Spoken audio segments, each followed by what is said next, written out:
दशमिक गुणन करबा बहुत सहज तमे ट्रिक शिखि जाओ जीवन सारा दशमिक रे गुणन करबा तुमर केबे भूल हबनी। देखो 48 रे 1.5 को गुणिबा को कहा जायछि बा 48 रे हमें 1.5 गुणिबा। देखो 48 गुणन ए 1.5 को मु 3/2 लिखि नै परिबी। 2 को 48 से काटले एटा 24 24 3 72 हे जिबा हमर आंसर 72।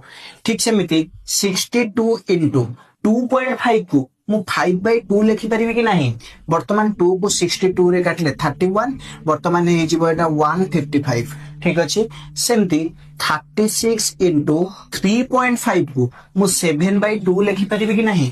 ताले वर्तमान 2 को 36 रे काटले 18 वर्तमान एटा हे जिवो 856 6 रखनेला 5 7 के 7 5 12 126 हे जिवो हमर आंसर। ठीक सेमती 54 इनटू 4.5 को 9/2 तो लिखि परिबी। वर्तमान 2 को 54 ने काटले हे जिवो 27। अच्छा 27 नुआ मु जानछि 20 नुआ 180 9 7 63 वर्तमान केते हे जिवो 3 814 रु 4 रखनेला 1 2 243 हे जिवो हमर आंसर। यार आंसर कोन हबो कमेंट सेक्शन में जणाओ। वीडियो टी भल लागितले लाइक शेयर सब्सक्राइब करिया को जमाई भूलिबनी। Thank you.